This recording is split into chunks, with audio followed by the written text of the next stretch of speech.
My name is Ella. I'm 28 years old. Have you ever felt like you were on the outside of your own family, looking in, like a ghost at the dinner table, a background character in a story that was supposed to be yours too? Growing up, I was the family afterthought. I was the one who was always second best, the convenient excuse for every crack that appeared in our family's perfect facade. This is the story of how my most painful moment became my greatest strength, and how I built a life that nobody, especially my family, ever saw coming. It's a strange thing, growing up in a house full of people and feeling completely, utterly alone. It's this quiet, creeping loneliness that settles deep in your bones before you even know what to call it. For years, I didn't. I just knew that love in our house felt like a spotlight, and it was almost always pointed somewhere else. I was in the shadows, just outside the warmth, learning to live on the reflected glow. If you've ever felt that way, if you've ever wondered if you were worth less just because you were loved less, then this story is for you. Because what I really want to tell you is that the role you were assigned is not the life you have to live. My childhood wasn't some horror movie. There were no big, dramatic scenes of cruelty. It was something quieter, more sneaky. It was a slow, steady chipping away at my sense of self, a masterclass in learning how to be invisible. I was the eldest of three. My brother, the middle child, was the brilliant one. His report cards were framed, and his soccer trophies lined the mantelpiece. He was the golden child, the son our family's pride orbited around. My younger sister was born with fragile health, a delicate flower who needed constant care. She was the project, the focus of all my mother's worry and my father's protection. And then there was me. I was just there, the practice run. The one who was supposed to be self-sufficient because everyone else's hands were full. I got really good at not needing things. I didn't need new clothes. My sister's outgrown sweaters were fine, even if they hung off my shoulders and smelled faintly of her life instead of mine. I didn't need help with homework. I'd sit for hours at the kitchen table, puzzling through algebra alone, while my dad patiently explained the same thing to my brother in the other room. I didn't need praise. I once won a citywide essay competition. I remember holding the certificate, the paper feeling crisp and important in my hands. I walked into the living room, my heart pounding with this desperate, hopeful rhythm. My mom was on the phone, dealing with one of my sister's many doctor appointments. My dad was admiring my brother's science project, a perfect little model of the solar system. I just stood there for what felt like forever, holding my proof of existence until the silence got too loud. I quietly put the certificate on a cluttered side table where it was eventually buried under mail and forgotten. My brother's C+ on a history test that same week, that earned him a celebratory pizza night. I learned to swallow my victories, to let them dissolve like sugar on my tongue before anyone else could taste them. This kind of thing creates a constant, low-grade hum of inadequacy. Favoritism isn't always malicious. Sometimes it's just a side effect of circumstances and what parents unconsciously do. But for the kid living in the shadows, the reason doesn't matter. The effect is the same. You start to believe the story your world tells you. And the story my world told me was that I was insignificant. I learned to make myself small, to take up less space, to have fewer needs. My opinion was rarely asked for, and if I offered it, it felt like an interruption. I became a spectator in my own life, watching my siblings stare in a play I hadn't even been cast in. The most dangerous part about being treated like an afterthought is that you start to treat yourself like one. You internalize the lie that you're unlovable, that you have to do something extraordinary just to earn basic approval. You become a ghost in your own skin, haunting the edges of a life you're too scared to claim. And that was my normal. A quiet, hollow life built on a foundation of worthlessness. As I got into my teenage years, that quiet hum of inadequacy grew into a deafening roar. The subtle ways I was overlooked became more obvious and more painful. It wasn't just about forgotten awards or hand-me-down clothes anymore. It was about being given a role I never auditioned for, the scapegoat. In some families, The scapegoat serves a specific, toxic purpose. They become the designated problem, the lightning rod for all the family's unspoken frustrations and disappointments. If my parents had a fight, it was because of the stress I caused. If my brother was struggling with the pressure of being the golden child, it was because I wasn't supportive enough. If the house was a mess, it was my fault. I became the container for all the negative feelings they couldn't or wouldn't face in themselves. Psychologists call this projection, when you pin your own unacceptable feelings on someone else. My family didn't have to deal with their own issues because they had me to carry it all for them. I remember my 16th birthday. It was a Tuesday. My brother had a huge soccer game that night, and my sister had a specialist appointment 2 towns over. The day was a blur of logistics for everyone else. I came home from school to an empty house. No cake, no card, no happy birthday on the kitchen whiteboard. I waited and waited. My family got home late, exhausted and frayed. My brother was mad about the game. My sister was tired from the trip. My birthday was just a forgotten footnote in a day all about them. When I finally, quietly mentioned it, the reaction wasn't an apology. It was irritation. "You know how much we had going on today," my mother said, her voice sharp. "Can't you be a little less selfish?" Selfish. That word was like a brand on my soul. Wanting my own birthday to be acknowledged was selfish. Expressing my hurt was selfish. Having needs that got in the way was selfish. I was left with 2 choices. Either I was fundamentally flawed, a selfish, difficult person who deserved this, or my family was deeply, painfully unfair. For a kid, the first option is so much easier to believe. Believing your family is wrong feels like cracking the very foundation of your world. So, you decide you're the problem. You internalize all of it. This constant feeling of being wrong messed me up. I developed this crippling need for external validation. I became a chameleon, changing my colors to please my friends, my teachers, anyone who might offer a scrap of approval. At the same time, a rebellious streak started to show. It wasn't a healthy rebellion. It was a cry for help, a desperate attempt to be seen, even if it was for the wrong reasons. If I couldn't get attention for being good, I'd get it for being a problem. It was a self-fulfilling prophecy. They called me the problem child, so I became one. This emotional whiplash, swinging between desperate people-pleasing and self-destruction, left me with a fractured sense of who I was. I only knew who I was in relation to them, the disappointment, the burden, the afterthought. I was drowning in the worthlessness they handed me, and I couldn't see any way out. Rock bottom isn't always a dramatic, sudden crash. Sometimes it's a slow grind down until you find yourself in a place so dark you can't remember what the sun felt like. My rock bottom wasn't one single event, but the result of years of carrying a weight that was never mine to carry. It happened when I was 22. I was in my first serious relationship. His name was Mark, and for a while, he felt like my savior. He saw me. He praised me. He gave me the validation I'd been starved of my entire life. I clung to him like a life raft, not realizing I was pulling him down with the weight of my own trauma. Without even knowing it, I'd found a dynamic that felt familiar. I needed his constant approval to feel worthy, and the second he pulled away, even a little, I'd panic or lash out. Our relationship became a mirror of my family life. I was constantly auditioning for the role of good enough, and he was the judge. The end came on a rainy Tuesday evening, a total cliché.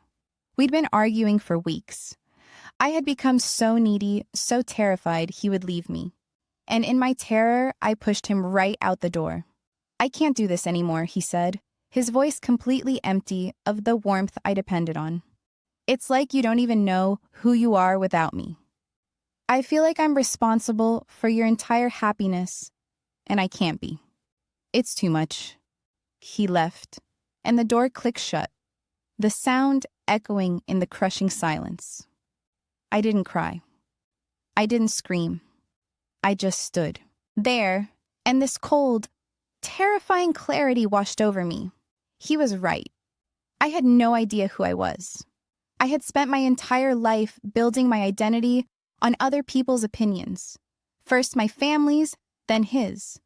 And now that he was gone, there was nothing left. I was a hollow shell.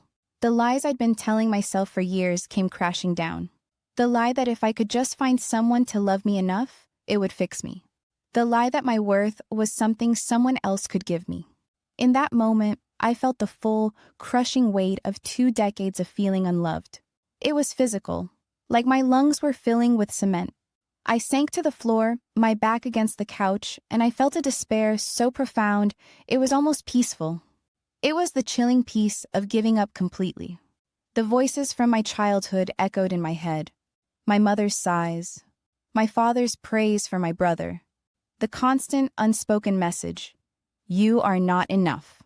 And right then, I believed it, wholly, completely. I believed I was a mistake, a person destined to be on the outside looking in forever. That was my rock bottom. Not some dramatic scene, but a silent, internal implosion. It was the moment I finally looked into the abyss of my own self-hatred and saw no way back. I believed my family was right all along. I was worthless. And I felt this profound, terrifying desire to just cease to exist, to finally become as invisible on the outside as I had always felt on the inside. I felt nothing and everything, all at once. It was the end of the line. I had nowhere left to fall. For days, I just existed in that gray, featureless fog of despair. I went through the motions, work, eat, sleep, but I was completely vacant. The world was muted, like I was watching it through thick glass. Then, one sleepless night, scrolling endlessly online, I stumbled upon a video. It was a therapist, a woman with a kind face, talking about family dynamics. And she said a word that would change my life: scapegoat. She described it perfectly. The family member who is unconsciously chosen to carry the family's shadow, their shame, their anger, their problems. The one who gets blamed for everything, allowing the rest of the family to pretend they're healthy. She explained that the scapegoat is often the most emotionally sensitive child, the one who sees the truth of the dysfunction and is therefore a threat to the system. Their truth becomes a problem to be silenced, not a message to be heard. Every word she said was like a key turning in a lock I didn't even know was there. It was like she was telling my story, the forgotten birthdays, the blame, the feeling of being fundamentally wrong. She was putting a name to the invisible monster that had haunted my life. It wasn't just me. It wasn't a personal failing. It was a dynamic, a predictable pattern. And then came the aha moment, the sentence that hit me like lightning. She said, "The moment you realize that how you were treated is a reflection of the adults who mistreated you, and not the child you were, is the moment you can begin to feel liberated." I must have replayed that part 10 times. A reflection of them, not me. It was a seismic shift in how I saw my own life. For 22 years, I had believed my family's treatment of me was a logical response to who I was. I was unlovable, so they didn't love me. I was difficult, so they were frustrated. I was insignificant, so they ignored me. I had been trying to solve the wrong problem. I was trying to change myself to fit their story, to finally be good enough for them. And in that moment, I realized the pointlessness of it all. I could become the most perfect, successful person in the world, and it wouldn't matter. As long as they needed a place to dump their own issues, I would always be the target. Seeking validation from the very people who made me the problem was like asking a fire for a glass of water. It was never going to happen. This realization wasn't an instant cure. It was a painful, gut-wrenching truth to accept. It meant letting go of the fairy tale that one day my family would wake up and see my worth. It meant grieving the childhood I should have had. But underneath all that grief, there was a tiny, fragile spark of something new: anger. Not the rebellious anger of my teens, but a clean, righteous anger. An anger that said, this was not okay. An anger that said, I did not deserve that. And that anger was fuel. It was the first step away from the abyss. For the first time, I wasn't just accepting the pain, I was questioning where it came from. That night, I didn't search for ways to win back my ex. I didn't spiral into self-loathing. I searched for how to heal from being the family scapegoat. I searched for therapists in my area. I took the first terrifying step away from the role they gave me and toward the person I was meant to be. I finally admitted there was a problem. But for the first time in my life, I knew the problem wasn't me. The journey of healing is never a straight line. It's a messy, winding path. But for the first time, I was walking with a purpose, not just wandering in the dark. My first step was finding a therapist, a woman named Dr. Evans, who specialized in family trauma. Walking into her office was terrifying. It meant admitting out loud that I was wounded. The first thing we did was simple but incredibly hard. We named the lies. I made a list of all the negative things I believed about myself. I am insignificant. I am a burden. I have to earn approval. My needs don't matter. I am fundamentally unlovable. Seeing them written in black and white was a shock, and this was the toxic code that had been running my life. Dr. Evans explained that these weren't truths, they were lies I had to believe to survive. Our job was to tear them down one by one. A huge part of this was a process she called reparenting the inner child.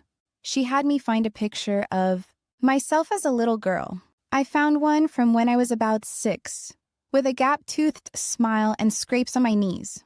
I looked happy, but I remembered that day. I just learned to ride my bike without training wheels, but no one had been there to see it. Looking at that little girl, I felt this surge of compassion. Would I ever call her a worthless burden? Would I tell her she didn't deserve to be celebrated? Never. So I began to talk to her. It felt absurd at first, talking to a photograph or just to the air in my apartment, but I did it. I started saying the things I always needed to hear. I'm so proud of you. It's okay to be sad. You are so loved just for being you. It wasn't your fault. I started validating my own feelings. When I felt a wave of sadness, instead of pushing it down, I'd pause and tell myself, it's okay to feel this. I get why this hurts. This practice of self-compassion was revolutionary. I was learning to be the kind, attentive parent I never had. I was building a new, loving voice in my head to replace the harsh critic that had lived there for so long. Next, we worked on forgiveness. This was the hardest part. Forgiving my family felt like saying what they did was okay. But Dr. Evans explained that forgiveness isn't for them, it's for you. It's about letting go of the poison so it stops hurting you. I wrote letters to each of my family members, letters I would never send. I poured out all my anger, my hurt, my grief. I screamed, I cried, I filled pages with everything I was never allowed to say. And at the end of each one, I wrote, I forgive you. Not because you earned it, but because I deserve peace. Then I burned the letters, watching the smoke carry 2 decades of pain into the sky. It wasn't a magic cure, but it was a release. The most practical and terrifying step was setting boundaries. For someone conditioned to be a people pleaser, saying no felt like an act of war. It started small. I stopped answering my phone every time my mom called with some new drama. I started saying I can't when asked to drop everything for them. The first time, my heart pounded, and I was flooded with guilt. My mother reacted with confusion, then anger. What's gotten into you? You've become so selfish. There it was, the magic word. But this time, it didn't break me. It just clicked. I realized her accusation wasn't about my character. It was a reaction to me no longer playing my part. I was messing up the system, and the system was pushing back. Knowing that gave me the strength to hold the line. I also began to actively transform my beliefs. I took that list of lies and, next to each one, wrote a new truth. Next to, I am insignificant, I wrote, my voice matters and I deserve to be heard. Next to, I have to earn approval, I wrote, I am inherently worthy and I approve of myself. I read these every single day. I looked for proof to support these new truths. A compliment at work, a kind word from a friend, A moment I felt proud of myself. Slowly, painstakingly, I was rewriting my own programming. I was building a new foundation for my life, one based not on their rejection, but on my own self-acceptance. The transformation wasn't overnight. It was more like a slow sunrise after a very long night. But one day, I looked around and realized, with a jolt of surprise, that I was happy. Genuinely, peacefully happy. The life I was living looked almost nothing like the one I'd been trapped in just a few years earlier. The biggest change was internal. The constant, gnawing anxiety that had been my lifelong companion was gone. In its place was a quiet confidence.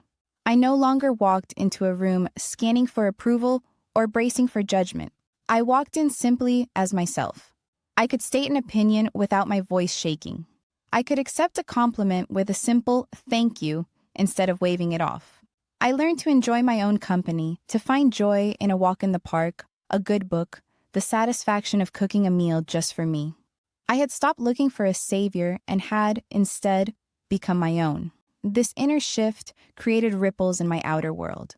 I left the dead-end job I'd taken because I thought it was all I deserved, and I went back to school to pursue a passion I had long buried: landscape architecture. The girl who was afraid to take up space was now literally designing it, creating beautiful, functional spaces for others. My work was creative, challenging, and entirely my own. My success wasn't for anyone else, it was for me. And because of that, it felt more real than any trophy on my family's mantelpiece. My relationships changed too. I learned to tell the difference between what felt familiar and what felt healthy. I found myself drawn to people who were supportive and kind, who loved me for who I was, not for what I could do for them. I built a chosen family of friends who celebrate my wins, sit with me in my losses, and see my worth without me ever having to prove it. I eventually met someone new, a man who loves my independence and isn't intimidated by my strength. Our relationship is a partnership, not built on neediness. He adds to my happiness, but he is not the source of it. And what about my family? That relationship is complicated. Setting boundaries created a huge shift. For a while, there was a lot of distance. My refusal to be the scapegoat forced them to deal with their own stuff, which they weren't ready to do. But over time, things have softened. Our interactions are different now. They're on my terms. I visit on my schedule for shorter periods.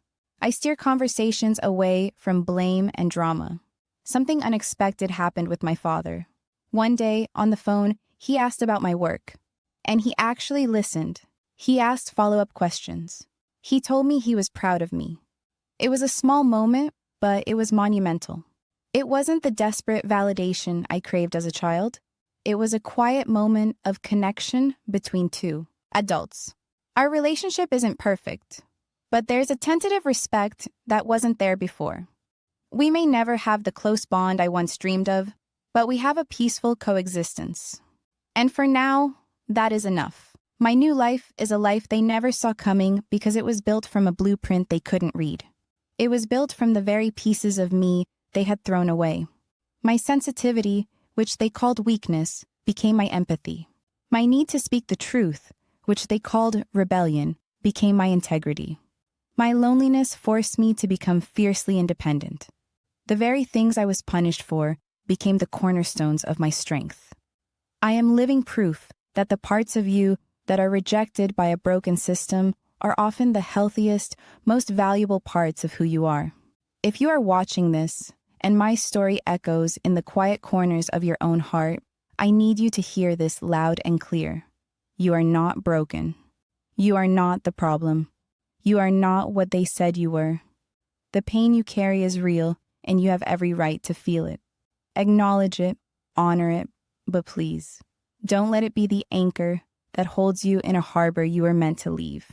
My journey from the family afterthought to the architect of my own life wasn't about them finally seeing my worth. It was about me finally seeing it for myself.